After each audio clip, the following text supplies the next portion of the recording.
Buenas noches, Eduardo Bernasconi. Buenas noches. Buenas noches. Un gusto tenerte por acá. Muchas gracias, igualmente para mí estar acá. Bueno, Eduardo es psicoanalista y es miembro de la... École Lacanienne de Psicanálisis. Bien, me gusta que lo digas en francés porque a mí nunca me sale.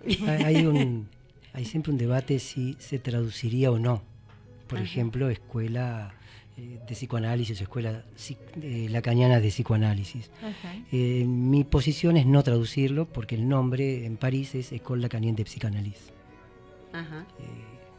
Como por ejemplo no traducimos el nombre de Lacan o no traducimos el nombre de Freud. Son nombres propios. Pero entiendo que se puede prestar a debate y que uno podría decir, ¿por qué no traducirlo? Si ustedes ven las publicaciones que se hacen de la École, siempre figuran como École Lacanienne de Psychanalyse. Claro. Sí. Entonces, pasar al castellano un nombre propio no sería tan apropiado, por lo menos en mi entender. Claro. ¿Sí? Por eso es que va en francés. Bueno, y en función de esto, el efecto Lacan, ¿por dónde anda el psicoanálisis en estos tiempos? ¿Qué pregunta? El efecto, el retorno, la vuelta. Si uno prepara cosas que después cuando tiene que hablar dice por ahí cosas diferentes de las que preparó, pensó que iba a decir. Cuando llegué acá a la radio me encuentro con mis colegas y nos ponemos a hablar de la universidad, del paso de cada quien en esto que llamamos psicoanálisis, que tiene otros nombres. Por ejemplo, para Luce en algún momento fue Spicanálisis. Él pretendió cambiar el nombre del psicoanálisis, cosa que le generó en Córdoba que medio teatro de la comedia se levantara y se fuera. Bueno, porque algo de lo que vamos a ver hoy, espero, tiene que ver con esto, con ciertas rigideces que hacen que sean beneficiosas primero, pero luego se enquisten. Y no nos imaginemos que se pueda cambiar el nombre del psicoanálisis. ¿Sí? Es como que uno dice, no puede cambiarse. Pero ya en su origen el nombre del psicoanálisis estaba puesto en cierto, yo diría entre paréntesis, análisis, psicoterapia.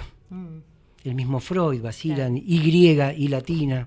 No es algo que tendría que estar ya cerrado para siempre. Y en mi actualidad, al menos, leyendo Deleuze y Guattari, ellos hablan de esquizoanálisis, que algunos me dirán, bueno, pero no tiene nada que ver, y yo les diré que sí tiene que ver. Sin pretender podría ser un monólogo y sí conversar con ustedes. Cuando me preguntan si soy lacaniano, porque pertenezco a una escuela que se supone que es lacaniana y todos lo seríamos, yo no me considero lacaniano. Me considero en todo caso epilacaniano. Esto es el efecto de haber leído Lacan que impactó en mis lecturas. Yo no podría negar que ha tenido efecto. Y así yo quisiera olvidarme de ese efecto, no sería posible. Cualquiera que haya leído algo de Lacan o de Freud queda afectado por eso. Sea freudiano, freudo-lacaniano, lacano-freudiano, etcétera, etcétera, etcétera, haga el retorno a Freud. Y es con la que nos tenemos que ver cada uno de nosotros, en tanto que, y diría esto entre comillas, psicoanalistas. Porque es muy difícil titularse psicoanalista. Más bien, en mi caso, es un horizonte, es un pretender llegar a, pero de ahí a decir lo soy me cuesta, porque será en cada caso, en cada momento, en cada intervención, que son siempre del orden de algo que no termina de concretarse. Yo traje un libro que, bueno, no va del tiempo, de Pascal Quignard. Pascal Quignard es un autor a recomendar, tiene muchísimos libros. Este es el último que salió ahora en París, yo lo compré ahora 2 meses allí en Francia. Se llama, como traducción, La vida no es una biografía. El título ya sugiere que una biografía no puede de ninguna manera abarcar lo que es una vida. Es decir, que lo que digamos de Freud, lo que digamos de Lacan, en modo alguno tocaría el ser de Lacan o el ser de Freud. Se nos pierden. Entonces es un trabajo también de reconstrucción. Bueno, ¿cuál es la pregunta? Efecto hoy en día del psicoanálisis. Yo voy a responder por mí, porque supongo que cada quien podrá tener una visión distinta. Lo que yo había preparado para conversar hoy tiene que ver con una propuesta muy parecida que se hizo el año pasado en Francia por una editorial, Terrier, que tuvieron la idea de reunir a varios psicoanalistas, y no tanto, porque algunos son de la contra, por así decir, pero aún así se le dio el lugar a los críticos, para que cada uno de ellos, y luego se publicó, escribiera una carta, digamos, no sé cómo plantearlo, al fantasma de Lacan, porque todos sabemos que está muerto, que no va a recibir esa carta. Bueno, ha habido argentinos, por ejemplo, Jorge Baños Orellana, que escribió una carta, y sé que ha estado acá y ha hablado de esa carta. Sí. También ha estado en Andamiajes Lacanianos, que es un espacio que junto a Esther Ocampo animamos y que organiza el seminario de Melenot, y vino y nos contó su carta a los carmelitos. Sí, muy interesante. Esa propuesta editorial tenía también como objetivo en qué anda hoy el psicoanálisis, puesto que esa carta que le enviarían a Lacan tendría que ver con críticas, con reconocimiento y con la posición actual del psicoanálisis. Yo, si me dan unos minutitos, les leería la primera carta. La que yo he seleccionado es de Jean Alouche. Les cuento que han escrito muchos analistas, Gloria Leff, Mayet Viltar, Guy Legoffet, entre los que recuerdo, Frédéric Gros, que ha escrito un libro sobre desobedecer, que es magnífico, que ha sido compilador de Foucault. O sea que hay varias cartas que son realmente muy interesantes. Están en francés. La que yo voy a leerles ahora es una traducción que hice van a ser 2 cartas si hay tiempo, pero primero una, que está publicada en el sitio jeanalouche.com. Buscan en intervenciones, está en portugués, en francés y en castellano, que es la traducción que vamos a leer ahora, que para la radio será la primera vez que se haga de esta manera abierta. Esta carta es un diálogo no se puede saber quién es quién. Y si la leen varias veces van a ver que se podría permutar quién es Lacan o quién es Alouche. Como para hacer una primera lectura, habiendo hecho esta aclaración, vamos a suponer que quien empieza hablando es Alouche. Pero quiero que sepan que en la publicación original está el guioncito no dice quién. Y no dice quién. Y creo que está hecho a propósito por Alouche para que cada quien se vaya ubicando respecto de este escrito. La cosa empieza así. Jean Alouche, carta a Lacan. ¿Frío? No, queridísimo. ¿Cómo que no? Fue hace tanto tiempo. Un silencio. Las estaciones ya no afectan mis sensaciones. Un silencio, aunque no el mismo. Usted lo comprobará. Llega muy rápido. ¿Varios meses? Unas cuantas semanas a lo sumo. No lo puedo creer. Sí, ya sé, salvo aquellos que en rarísimas ocasiones se ocupan de nosotros y tienen algún que otro atisbo, para los demás piensan que estamos enteros. No me diga eso, ¿entero? Usted nunca lo estuvo. Y sí, sin embargo, así es como me he vuelto. Otra vez con eso. Me está haciendo enojar, una contradicción, un embrollo, uno de esos juegos de ingenio que solo usted sabía manejar. No esta vez. Eso ya fue. Aquel entero que no hay más riesgo que sea, y en ese caso, si lo fuera, no tengo ninguna responsabilidad. He aquí que se aprovecha de mi condición con tal de otorgarle por fin un cuerpo. Mala suerte. La suerte acá tiene poco y nada que ver. Mientras busco la otra parte, habría que señalar lo de entero, porque decirle a Lacan que está entero, él que se la pasó mostrando el sujeto barrado, el gran otro barrado, la falta, el menos uno, es poco menos que para Lacan una cosa casi, yo diría, insultante. Ofensiva, claro. Ofensiva. Pero, sin embargo, mucha de su teoría, en algunos lugares, se transmite como un entero. Ajá. ¿Sí? Se ha hecho de Lacan un entero. No me diga eso, entero, usted nunca lo estuvo. Y sí, sin embargo, así es como me he vuelto. Otra vez con eso. Usted me está haciendo enojar, una contradicción, un embrollo, uno de esos juegos de ingenio que solo usted sabía manejar. No, esta vez no, eso ya fue. Aquel entero que no hay más riesgo que sea, por eso quiero volver a leerlo, ¿no? Y en ese caso yo no tengo ninguna responsabilidad. He aquí que se aprovecha de mi condición con tal de otorgarle por fin un cuerpo. Mala suerte. La suerte acá tiene poco y nada que ver. Y usted entonces, y a mí eso me mata. No logro acostumbrarme a eso. Crujido de huesos. Pero su contienda, tal como solía nombrarla, no era salir al paso de lo que le sucede ahora. Ah, ni hablar. Lo peor es haber concebido lo que ocurre hoy en día. Expláyese. Un suspiro, en el sentido musical que debería repetirse. Otro suspiro. Se habrá dado cuenta por sí solo. Quien sea que se embarque en un esto nunca más, pronto se vuelve prisionero del esto más que nunca. Vamos a repetirlo. Se habrá dado cuenta por sí solo. Quien sea que se embarque en un esto nunca más, pronto se vuelve prisionero del esto más que nunca. Y así es, por cierto, y eso es lo que me ocurrió, y dura. ¿Y entonces qué? Entonces nada. ¿Qué le puedo hacer ahora? ¿Acaso se le habrá ocurrido que se puede tener ganas de suicidio una vez muerto? Y él, estúpidamente, pero con las mejores intenciones. Bueno, usted podría intervenir, provocarles pesadillas, manifestarse de semejante manera o de otras y lograr que se despierten. Por cierto, he podido creer en el despertar por más que estuviera convencido que no había ninguna esperanza.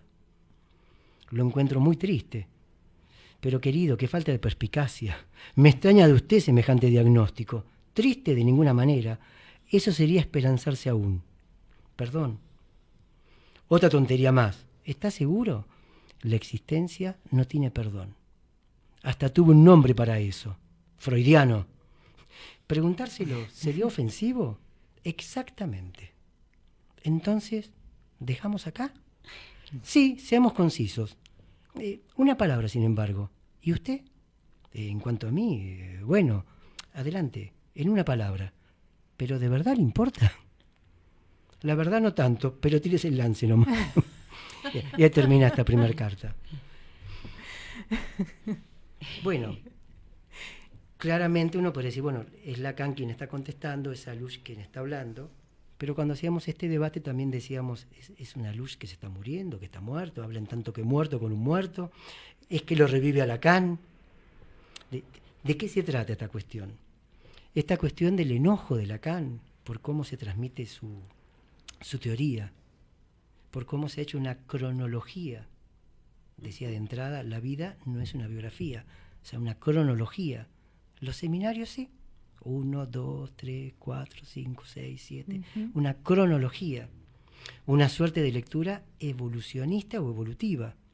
Lacan del imaginario, Lacan de lo simbólico, Lacan de lo real, nudo número 1, número 2, número 3, el cuarto nudo, etcétera, etcétera. Me parece que esta carta está buscando justamente esa cuestión, volver a un Lacan tal cual fue Lacan, que no era un Lacan evolucionista, era más bien alguien que improvisaba. Hace 2 miércoles aproximadamente vino a Andamiajes Lacanianos Susana Berkovich, que hizo una presentación muy interesante de lo que fue el encuentro de Lacan con los alumnos de Vincennes en francés, que era un laboratorio experimental universitario, año, calculo, 69, post-mayo francés 68, donde el gobierno les dio como un edificio para que se hagan una universidad, ¿cómo decirlo hoy en día? Sería una universidad del pueblo, que fuera horizontal, sin jerarquías. Foucault funda allí el departamento de psicoanálisis. Y uno de los primeros invitados es Lacan. Hay algunos videos que andan por allí. Lacan entrando, hablando con alumnos, irrespetuosos, que le faltan el respeto. Lacan que se queda y se la aguanta. Y lo que hizo Susana Berkovich fue un casting con alumnos de la Universidad de México, que hicieron de público. Ella que hizo de Lacan, con 2 Lacanes más.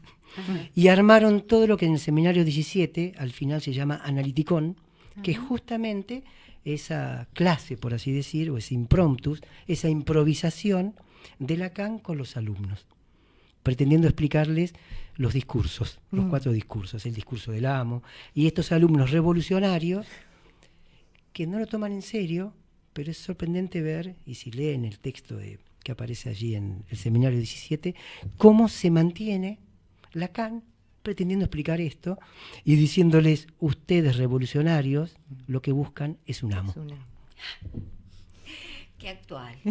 Bueno, es como la ¿Qué? actualidad del malestar en la cultura. Tal más o cual, menos. Claro. tal cual. Esto, sí, sí, sí, es lo que se por ve. eso el psicoanálisis no tiene muchas posibilidades si se transmite por un discurso amo. Claro. Es decir, la posibilidad que tiene es la repetición, pero nunca entonces la creación. Por eso es que decía cambiarle el nombre, buscar maneras de abrirlo, es mantenerlo vivo, Claro, Mm. sacarlo del entero, ¿no? Claro. sacarlo del entero. Que la carta de Alush le hace crujir los huesos Ujú. a Jacques Lacan Ujú. y que además le dan ganas de suicidarse estando muerto. Sí, que uno se ríe, pero a veces decimos, si fulano escucha esto, se revuelve en la tumba. Sí. O sea que Sí. es muy fuerte esta carta de Alush. Es una carta que Sí. la dirige a Lacan como destinación, pero creo que los destinatarios somos nosotros. No es una carta a Lacan, es una carta a aquellos que pretendemos hacer algo con Lacan. Y claro, siempre es más fácil algo entero porque se transmite mejor, cierra, Eso. Ujú. que abrirlo donde uno empieza a entrar más en el caos. Es decir, en la vida. Claro. Estaba pensando en estos arriesgados que finalmente tomaron la posta y decidieron hacer esta carta, ¿no? Porque bueno, no han sido muchos, es un grupo, pero no tantos. Porque digo que es dar cuenta de que realmente lo han captado a Lacan, ¿no? O sea, por ahí escuchando esta carta, incluso escuchando la de Jorge, Sí, sí. que la hizo de alguien que lee como lee Jorge, ¿no? Absolutamente. Porque haber hecho esa novela, porque él le gusta novelar, Sí. pero hay que tener mucha data y Sí. saber, bueno, desde ahí qué se le preguntaría a Lacan, como acá armar este diálogo, ¿no? Claro. Porque bueno, no cualquiera. En cierta puede- forma, esto que vos decís se vería reflejado en la siguiente carta, que quizás es la más paradojal de esas publicaciones, por lo menos para mí, de las que yo leí, que no leí todas todavía. Es una carta firmada por Anne Onim. Esta carta que yo voy a leerles ahora ya está publicada en el Sigma, Ajá. ¿sí? La hemos publicado junto a Martín Smood, porque tocaba a partir de un libro del duelo que habíamos hecho junto con Martín. Ujú. Y porque es una carta que toca el tema del duelo, ya que Alush dice, o yo le he escuchado decir, yo prefiero decir le escuché decir porque capaz que él está acá y diría yo no dije eso. Claro, sí. Pero yo le he escuchado decir que él no entró en duelo por la muerte de Lacan, habiendo sido su analizante. Que la muerte de Lacan no le provocó duelo.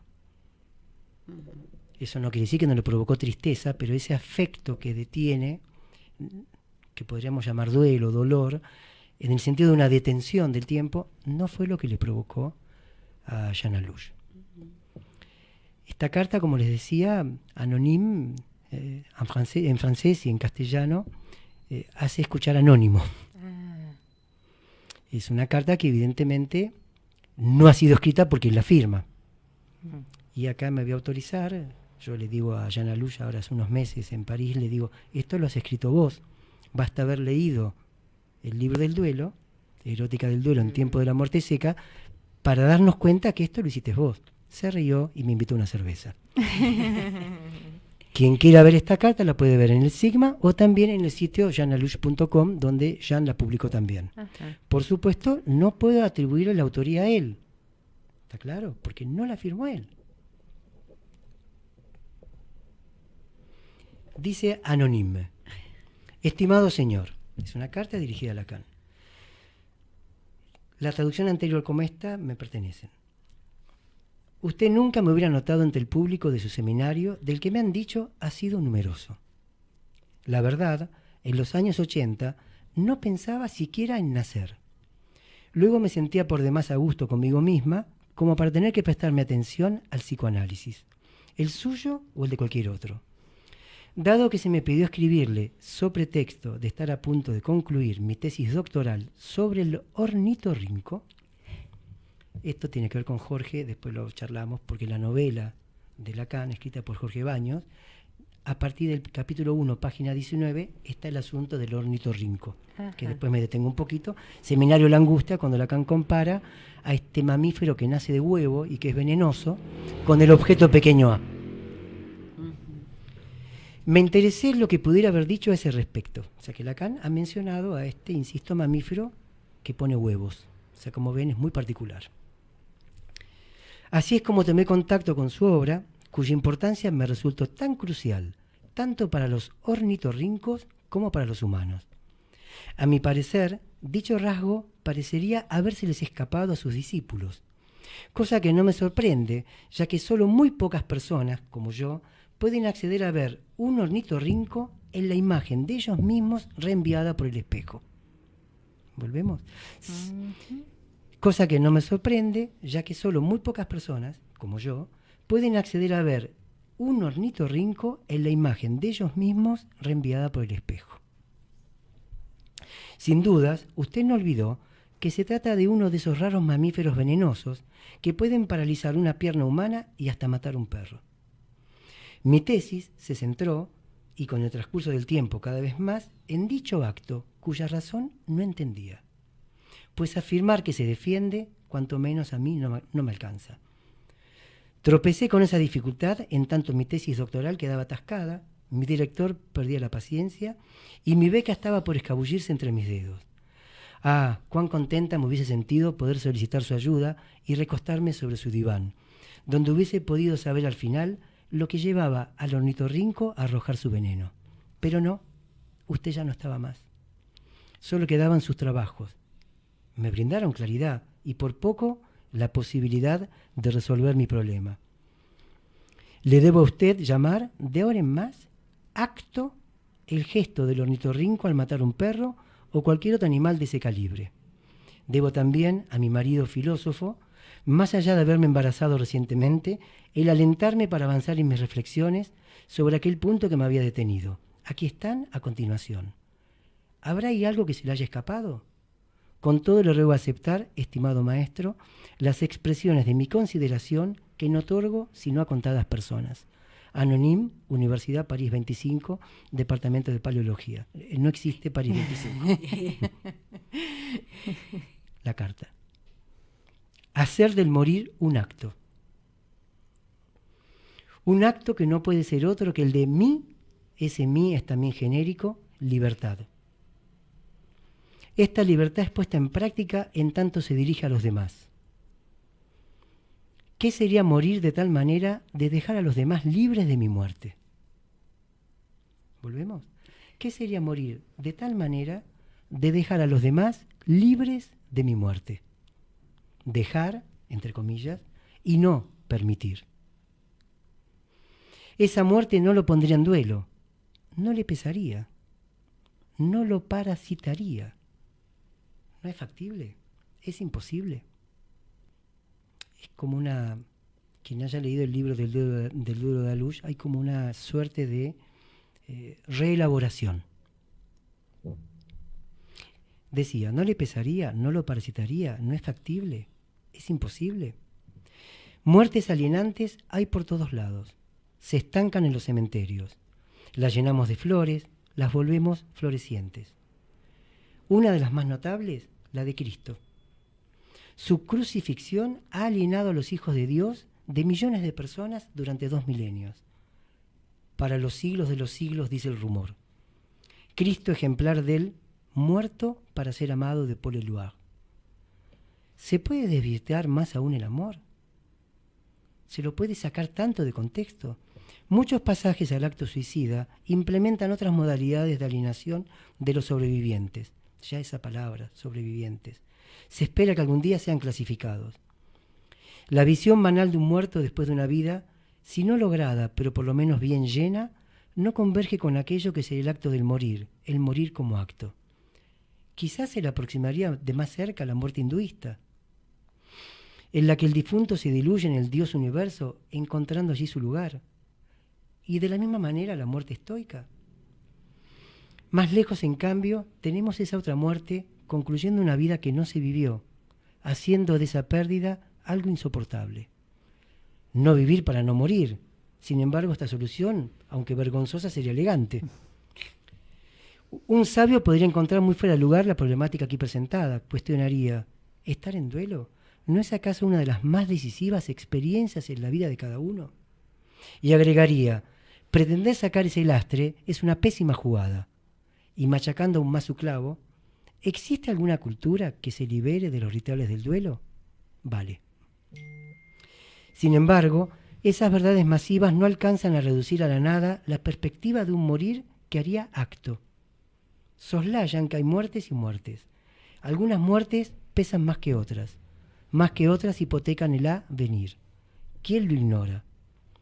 Asimismo, la muerte creativa que desconoce la triste sabiduría, sin embargo, que produzca queda basado en el imaginar una eternidad. Semejante supervivencia tampoco alcanza el morir como acto. Hacer del morir un acto, ¿volvería la muerte ligera? ¿Ligera? ¿Ligera? Esto quiere decir sin rastro alguno. Del mismo modo que la relación, rapport, sexual. Una muerte sexuada, a lo sumo. Tal sería la muerte en tiempos de la no relación sexual. Wow. A conversar.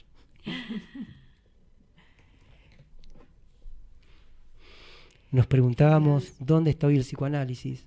Y bueno, el tema del duelo es un tema de los divanes. Personas parasitadas o que mueren junto a su muerto es algo que se escucha. Exacto. Y además en una época en que está renegada la muerte, ¿no? Como que de eso no se habla, pero entonces ¿cómo hacemos un duelo? Claro, claro, un imposible por un lado, un imposible por el otro. Cuando yo leo esta carta, y después la comento con Jana Lush, y de hecho hago la traducción y se la envío y él la publica en su sitio, es porque, bueno, yo le mando un mail diciéndole, por favor, si te podés comunicar con Anonim, decirle que veo que ha leído muy bien tu libro, que ha hecho una gran lectura y que he traducido su carta al castellano para que el público castellano pueda tenerla antes de que se publique acá. Bueno, él se ríe un poco con esto y después la publica. Claro, es una luz también preguntándose hasta dónde la muerte del maestro hipoteca la posibilidad de ir más allá. Hasta dónde la muerte de Lacan hace de barrera a los lacanianos, haciendo de su muerte una especie de vida eterna para ser amado. Exacto. Haciendo de su muerte una especie de semidios, donde es imposible decir esto no me gusta de Lacan. Claro. Y donde se leen sus escrituras. Escrituras. Así. Bueno, justamente el seminario de Meleno desde el dicho al escrito. Y va a trabajar Jung, va a trabajar Burroughs, justamente para ver cómo hay otras formas de escritura que rompen significados preestablecidos. Si tomamos la producción de Lacan como la producción de un muerto que sigue vivo, que cruje en su, digamos, en su cementerio, en su tumba, pero que no lo puede evitar, esa transmisión impediría que el psicoanálisis hoy reciba el efecto de Lacan, que fue un efecto subversivo. Lacan decía, hagan como yo, no me imiten, lo que significa no hagan de Lacan, hagan. Claro. Y creo que la propuesta es esta en el momento actual, que cada quien pueda hacer lo propio con esto, aún a riesgo de una cosa anórmica o anómica, donde uno diga, pero qué disparate que estás diciendo. Siempre es preferible eso que un consenso que estupidiza. Cuando en la carta anonim, digamos, a Lush, que además es mujer, se transvistió, ¿no? Anonim a Lush, Jana, dice, remacha su clavo. Jana ha señalado en uno de sus libros, él dice, nadie se ha ocupado muy bien del clavo que une las dos maderas de la cruz. Ajá. O sea, ese clavo que junta, ahí en la muerte de Cristo, el amor, el sacrificio, esa necesidad de amar y de sufrir, que marca, digamos, aún hoy, por más libres que nos creamos, sí, una libertad muy particular. Se puede hacer mucho, pero no se puede hacer nada. Entonces, Jean marca justamente esa cuestión donde él dice, pero ese clavo, esa dictadura de ser de a dos, por ejemplo. ¿Quién se libera de la dictadura de ser de a dos hoy en día? Yo atiendo a una persona que cada vez que va a comer a un restaurante a la noche, le dicen, ¿su marido ya viene? Ya viene. No la pueden ver sola. No, los platos están de dos. Claro. Ya es una invitación a venir con alguien, porque si no falta alguien allí. Claro. Bueno, esto que va más allá de lo que el psicoanálisis pueda, digamos, decir en tanto que teoría, que a mi modo de ver no deja de ser sino una política también, de ser una política a pensar. Y acá abro y después dialogamos ya. El diagnóstico, por ejemplo. ¿Qué implica diagnosticar? ¿Qué posición toma uno al decir fulano es neurótico, fulano es perverso, este es psicótico, este es esquizofrénico? ¿Qué se sostiene al decir eso? ¿Qué se hace de la diferencia o de la singularidad de cada quien al poner un rótulo? Bueno, estas son las cosas que me parece cobran vigencia hoy en el psicoanálisis, en esta propuesta que hacíamos de el efecto Lacan o el psicoanálisis hoy en día. Diagnóstico, cuestiones de género, cuestiones de pareja, familia, hombre, mujer, lo que podríamos llamar esa posmodernidad que dicen que no existe, que ciertamente es bastante criticable esa mención, pero que propone, bueno, ¿y la singularidad de cada quien? ¿A dónde ubicamos lo de cada uno? Vos decías, Viviana, cuando comenzaste, uno es un actor, uno tiene un rol, uno hace esto. ¿Pero son los mismos roles? Hay que hacer de hombre, hay que hacer de mujer. Y si es así, ¿cómo es la modelización?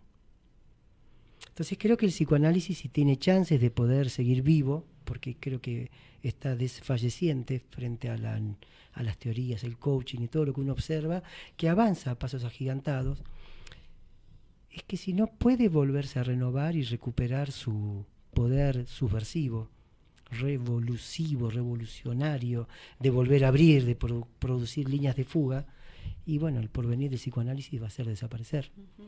Sí, estaba pensando esto, ¿no? Que estamos como en una época de muchos decires, ¿no? Y de cómo se producen nuevos decires. Ahora, lo que se va perdiendo en eso, a mi manera de ver, es, aunque no se dice, al contrario, se dice hay que respetar las diferencias y qué sé yo, y es lo que no se hace, no se puede tolerar la singularidad. Hoy en día, si no perteneces a mi parroquia, ¿no? La que sea, estás por fuera, y si no te masificás, estás complicado. Y entonces pensaba, tal cual estas palabras que dijiste de Lacan, son revolucionarios buscando un amo. Esa paradoja es la que hoy claro, se escucha todo el tiempo, ¿no?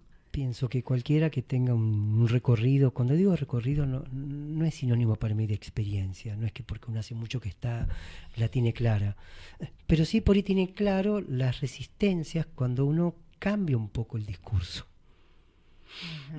Sí, en mi momento, cuando yo estudiaba Freud, los 3 tomos eran una cosa, los tomos verdes eran otra.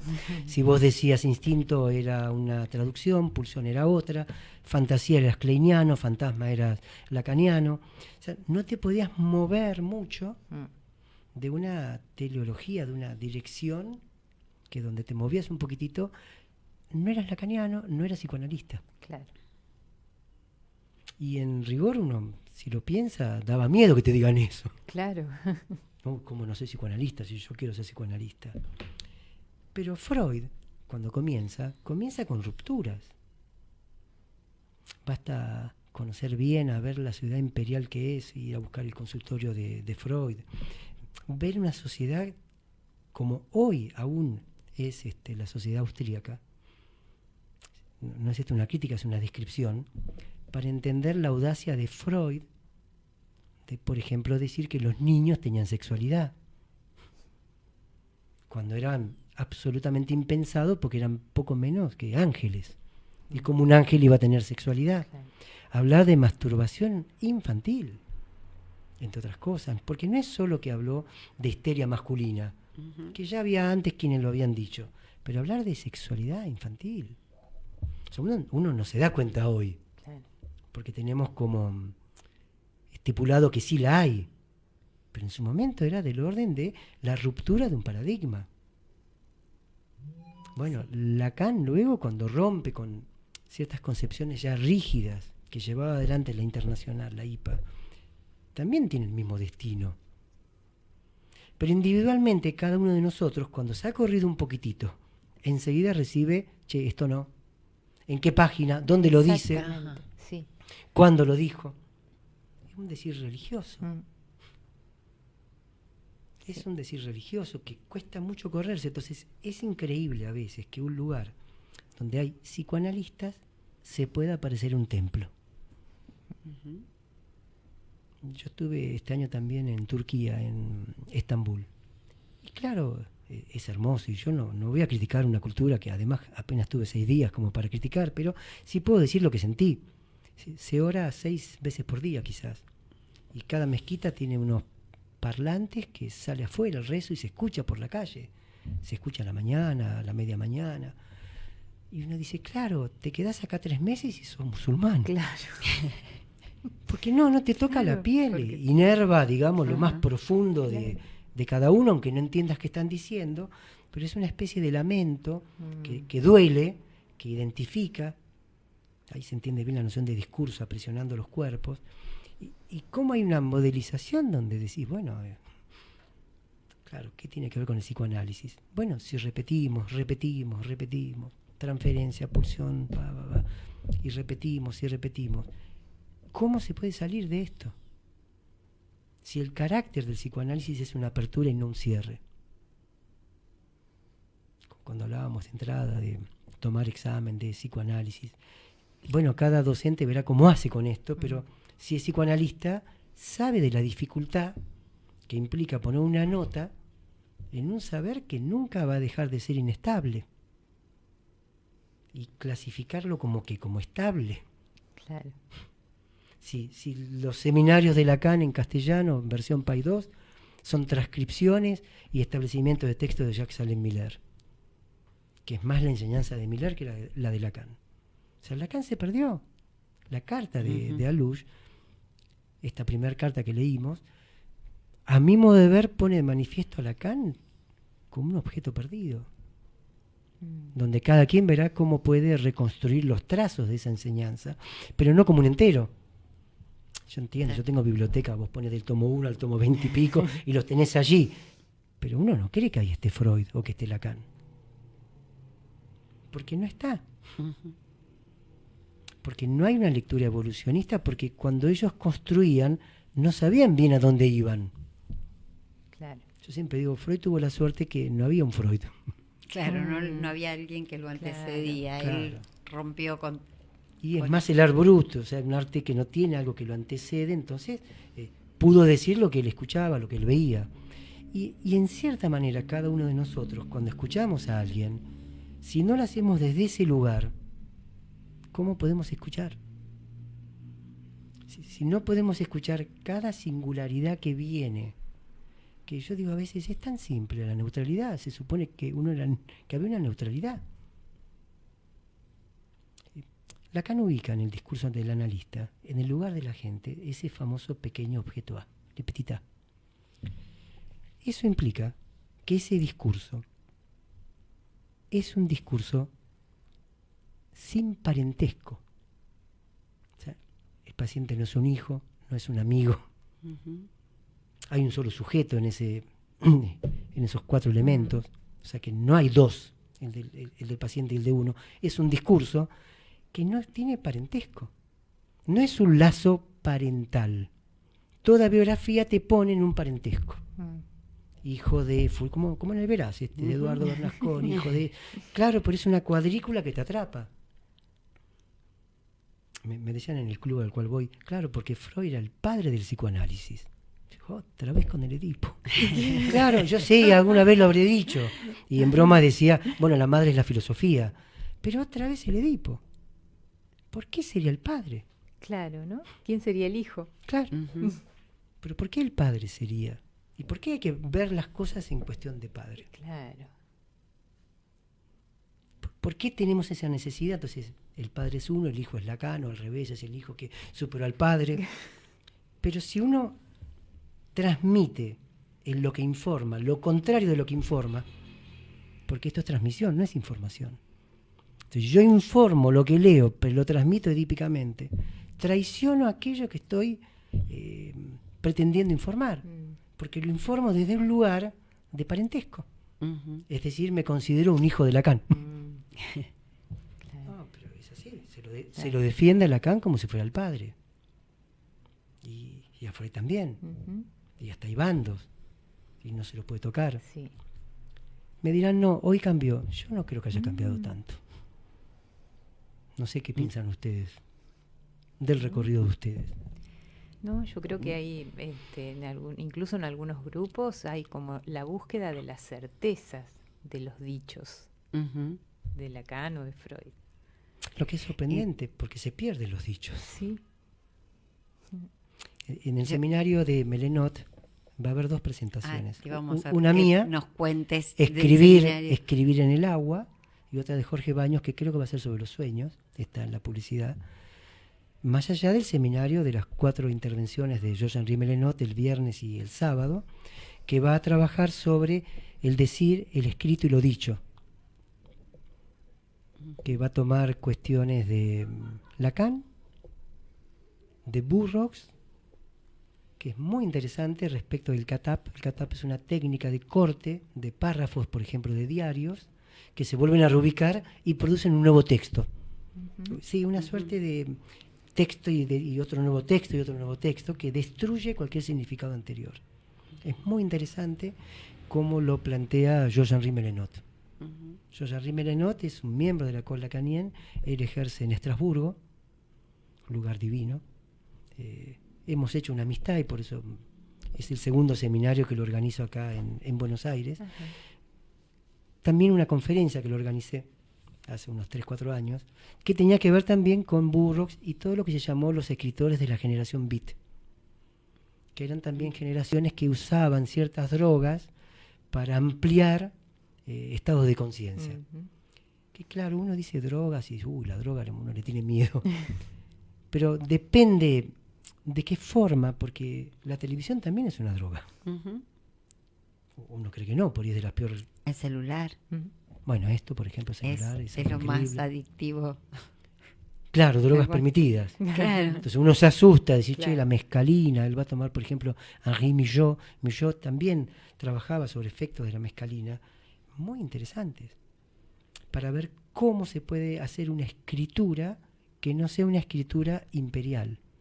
Nosotros somos o estamos sometidos por la escritura. ¿Qué es ortografía? Escribir derecho.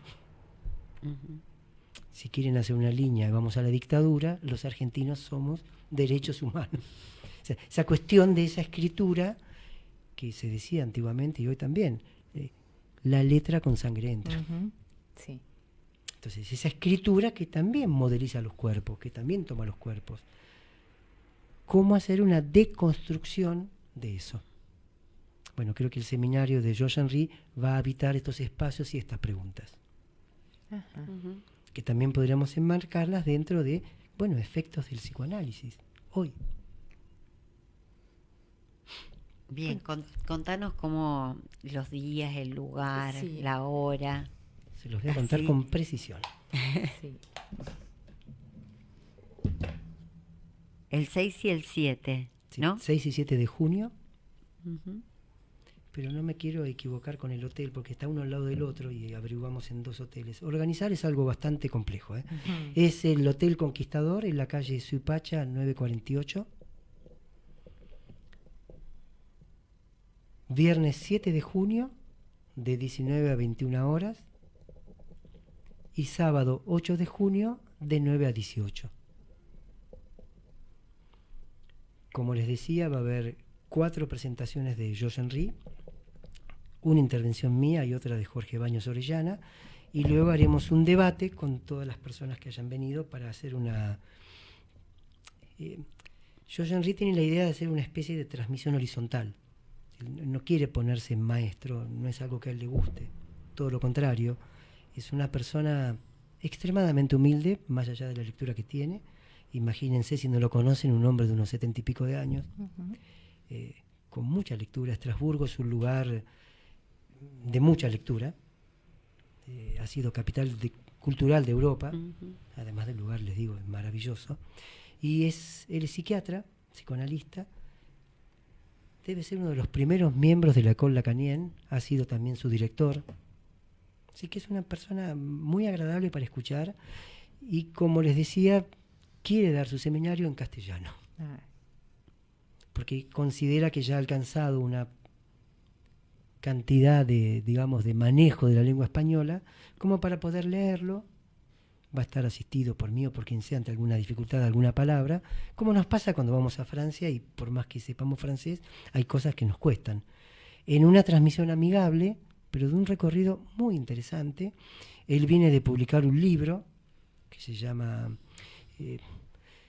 creo que el título del libro era respecto del Miguel Ángel, cuando Freud, el encuentro de Freud con esa estatua. Y cómo Freud considera que bailó. Freud, cuando se presenta y se confronta con la estatua, Freud dice que sintió como una atracción, como que se movilizó. Esto lo cuenta Freud. Bueno, a partir de allí es ese libro. El impacto que produjo en Freud, la movilización que produjo en Freud el Moisés de Michelangelo. Qué detalle. Sí. Es muy interesante quien pueda, digamos, acercarse a escucharlo. Como también va a haber una conferencia en la Universidad Kennedy, pero creo que esto va a ser el miércoles 6, 18:30. Ahí va a hablar sobre Jung y el libro rojo. Entonces, a ver, porque yo entendí que era el 6 y el No, 7 7 y 8 seminario y 6 la conferencia. Ajá. En la Universidad Kennedy. El lugar va a ser a designar, cualquiera que quiera saberlo, bueno, manda un mail y se sabrá dónde va a ser. Bueno, las escucho yo a ustedes antes de terminar. Ya nos estamos yendo. Ya No. nos estamos yendo. El programa era para vos. No, bueno, hablé demasiado. Claro. No, está bueno decir que le recordaba a Eduardo, que fue profesor mío en mi último año de la facultad. Hoy descubrí que era muy joven, recién muy poquitos años de recibido, y que bueno, y que tuve la fortuna de tener una cátedra que se llamaba clínica en ese momento. Después cambió de titular la cátedra, pero en ese momento fue la única que por esa época se hizo promocional. Cierto. Y él nos estaba contando un poco cómo había intervenido esto que era tomar examen sobre psicoanálisis, ¿no? Sí. Claro que es una de las dificultades, ¿no? ¿Cómo se evaluaría un saber que nunca cesa de no saberse? Claro. Que es una gran dificultad. De todos modos, bueno, creo que en la facultad lo que se imparte no es una formación, es una información. Claro. Alguien podrá decirme, bueno, evaluamos sobre la información, pero aún así son signos que giran, que no están quietos. Psicoanálisis es una máquina, es una máquina abstracta, que enuncia cosas que tienen impacto incluso en lo social. Claro. Y que una vez que se enuncian no se detiene. Claro. Y que por más que se los refute, al refutarlo le das mayor entidad todavía. Estaba pensando en lo que hoy él nos contaba también, que finalmente hubo una queja por parte de los alumnos de un turno donde se quejaron de que no se les tomaba examen final, sino que se iba a un coloquio, sí, obviamente, si uno tenía determinadas notas, ¿no? Sí. Y yo pensaba, bueno, ahí estaban un montón de futuros egresados buscando un amo, ¿no? Claro. Claro. Sí, es complejo porque en Argentina me parece quedó muy pegado el psicoanálisis a la psicología. Y eso, si bien fue un refugio para el psicoanálisis, también fue un problema para la psicología porque uno egresaba como psicólogo, no como psicoanalista. Y como una suerte de confusión identitaria o profesional, donde no es lo mismo la psicología que el psicoanálisis. Y eso creo que hemos pagado cierto precio, y también la UBA ha generado esta confusión que se observa en muchos lugares. Yo lo he observado yendo mucho a México también, este pegoteo psicología, autoridad, alumno, que insisto, con la cuestión del discurso psicoanalítico no tiene amos, todo lo contrario, es la expulsión del significante amo, es dejar por fuera eso que produce relaciones donde las diferencias se jerarquizan, y en cambio producir diferencias que estén porque existen, pero que no se jerarquicen. Un perro ama a su dueño, sea alto, bajo, gordo, pobre, rico, lo ama.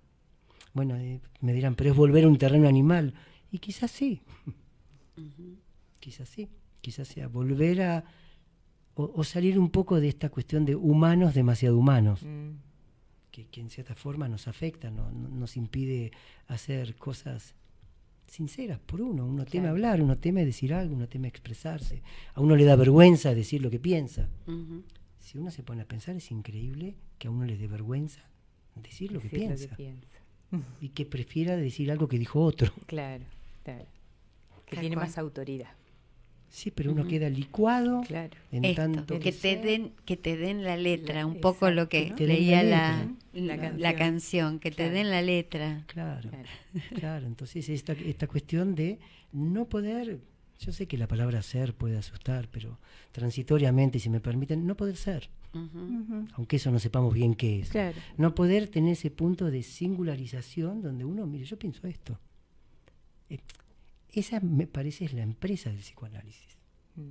Que pueda haber un discurso que inscriba algo de esa singularidad.